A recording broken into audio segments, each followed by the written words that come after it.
So now we go to the next one, which is the in-plane principal stress, right? This is the one of the two most important things of doing this stress transformation. Actually, you will see that. So what is this principal stress?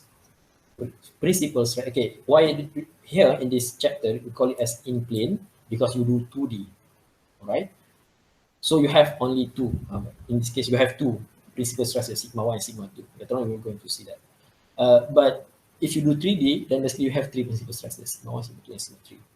So now why they call it as in-plane here again, in-plane principal stress is because you have this principal stress in the plane, XY plane, only the plane, not on the volumetric element, right? So principal stresses, they represent what is the maximum and what is the minimum normal stress at the point, right? What does it mean by that?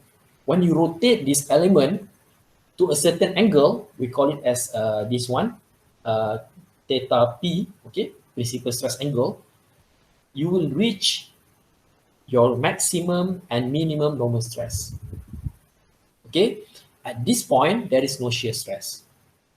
Okay, at this point, at this theta P, when you rotate that to theta P, there is no shear stress. Right? So how do you do that? If you understand this equation from before, right? This equation from before, sigma x prime equals to blah, blah, blah, blah. Actually, this sigma x prime is a function of theta, isn't it? Depending on the angle, how much angle you rotate and whether it's positive or negative, isn't it? Because sigma x, sigma y, tau xy, they are all just, I mean, not just, but they're the constant, right, in this equation. But theta is the variable because you can rotate at any angle.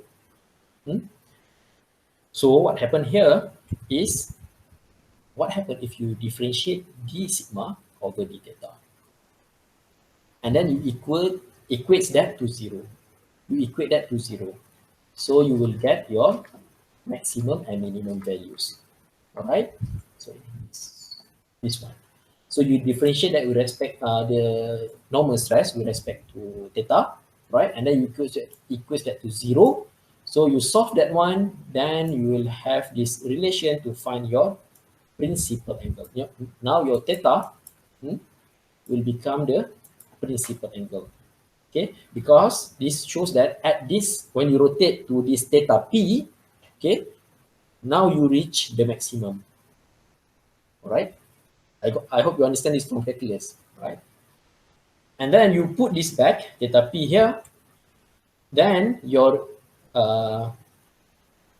sigma 1 and sigma 2, okay, your principal stresses, now we call it as sigma, okay, your principal stresses, call it as sigma 1 and sigma 2. Sigma 1, the maximum normal stress, okay, the maximum principal stress. Sigma 2, okay, this 1 and 2, 1 and 2. Sigma 2 is the minimum principal stress, right? We become like this, the equation, when you put theta P. Okay, so what happened here is, this is the original one, xy, right? And then you rotate to theta P1, okay, from x to x prime, you rotate to theta P1, which is the principal, the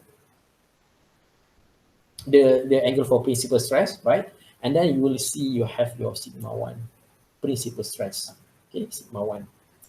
And of course, if you rotate plus 90, theta P1 plus 90, you will have the one which is on the surface, which is your sigma 2. Okay, of course, this is equivalent. So these are the states that I mentioned, right? We'll do examples on this. So next we go to the maximum in plane. Okay, that one, if this one in plane principal stress, if you rotate to theta P1 to reach the sigma 1 and sigma 2, the principal stresses, right? The maximum principal stress sigma 1 and minimum principal stress sigma 2. And you can see that here you don't have the shear stress at all, right?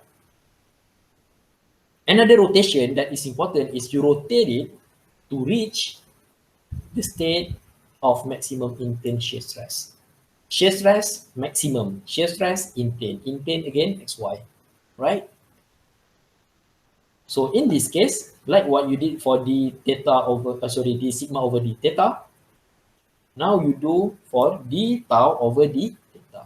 right? The tau in terms of theta, you differentiate that with respect to theta, equate that to 0, and then you solve that and you will get your tangent theta. I mean, this is the principal. Okay, this is theta s is the angle of your maximum in plane shear stress. All right, expressed as this. So you rotate to this angle, then you will get that. And then you put it back into this tau equation, the previous tau equals to blah, blah, blah, theta. You put that back, and then you will get your equation for tau max in plane as this one. Sigma x minus sigma y over 2 squared plus tau xy squared. All right. And at this, when you rotate this to theta s, okay, the maximum in plane shear stress angle, you have this tau max in plane, and you have also your average normal stress acting on the all four surfaces, right? All x prime and y prime, all. And the sigma average is sigma y, is sigma x plus sigma y over 2. Average of the normal stresses, right? You have sigma x, sigma y, you average that one, divide by 2 plus divide by 2, right? So let's look at the example before we do tutorials. Okay, for instance, you see this bar, right? This circular bar, solid circular bar. You apply torsional moment on it, T. And then if you take one element here, one point, okay, and then you take an element, so you have this state of stress, okay, tau, which is a pure shear stress, right, in this xy. But again, this is pure shear stress because it's in xy, okay. I mean, you define this is x, right? This is y, isn't it? What happens if you rotate this element? You won't have the same. I mean, you have the equivalent element, but it won't be pure shear anymore. This is pure shear because this is the one which follows x and y in this case, right? So the question asks you, what is the maximum in plane shear stress? And the associated, of course, when you have the maximum in plane shear stress, you have the associated average normal stress, and B to find the principal stress. So let's follow the convention from before.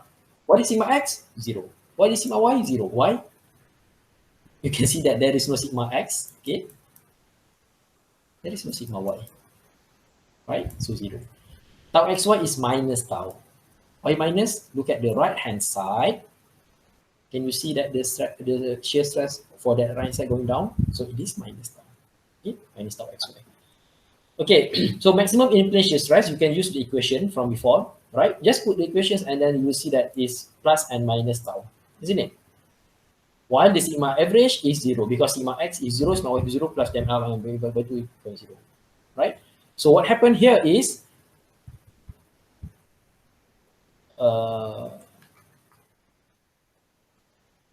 okay. So what happened here is the maximum in plane shear stress is actually this state, okay? When did you get this maximum in plane shear stress in this problem? It is on this state, which is on this state, right? This is the maximum in plane shear stress itself. You understand that, right? And then, I mean, if someone asks you what is the angle for that one, I mean the rotation is 0. As simple as that. You don't have to rotate. This is the pure shear stress. Here, the state of pure shear stress here is actually the state that gives you the maximum plane shear stress, right? Okay. Now, what happens if you rotate that one?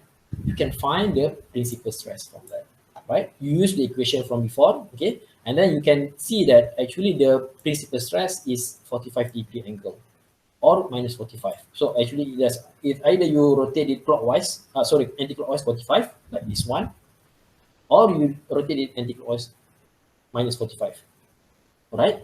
And then you find the sigma 1 and sigma 2. From this equation, you get sigma 1 equals to tau and sigma 2 equals to minus tau, right? One is tension, one is compression. Okay, and then you'll see that you rotate this. Okay, if you rotate it positive clockwise, 45 degree, you will reach your sigma 2, which is tau. While if you rotate it counterclockwise, clockwise 45 degree, which is minus 45, you will reach your this one. So that's why here theta p1 goes to minus 45, which is this. It will give you, you rotate this to minus 45, will give you sigma 1, which is tau. All right.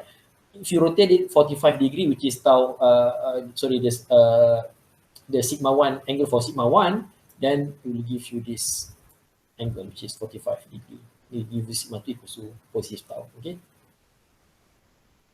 There is a mistake. This one should be sigma 2 equals to minus tau. All right, minus tau and tau. Okay. All right, and then minus tau. Okay, sorry, I mistake. Sorry, this is correct. I mean sigma 2 equals to tau, but as you can see, the direction is compressive, so you take the one which is minus here, while this one, sigma 1 here is tension. All right. All right, so next we go to the one which is, in this case, can you see that this bar, there is a uniaxial tensile force P applied to it. So if you take the point here and then you represent it in the form of element, you will have the pure tension, right? Pure tension, sigma. So we should ask you to find the principal stress and the maximum in plane shear stress associated unassociated normal stress. In this case, it's simple.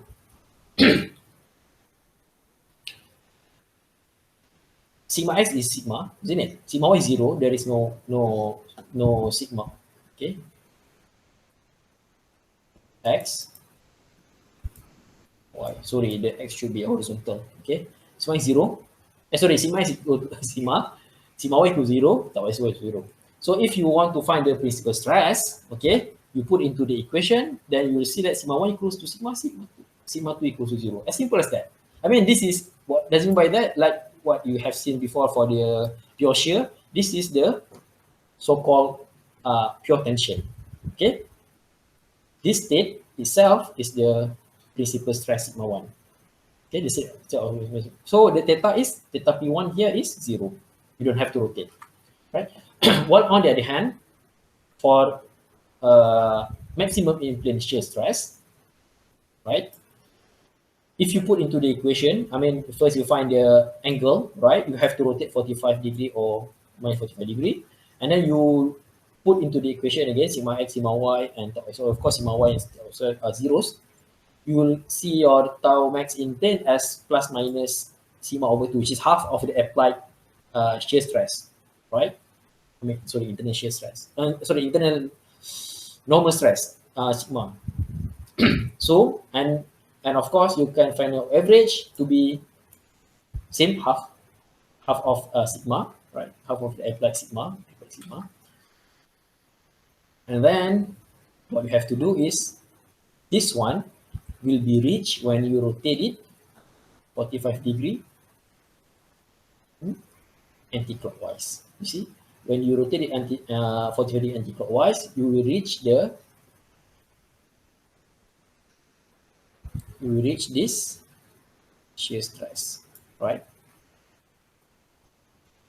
Right, which is minus sigma over 2. Minus, that's why it goes down. Okay, and of course you have the positive tensile sigma over 2. Okay. Okay, we'll do these examples. Tutorials on this problems. Sigma 1, 9, 11, and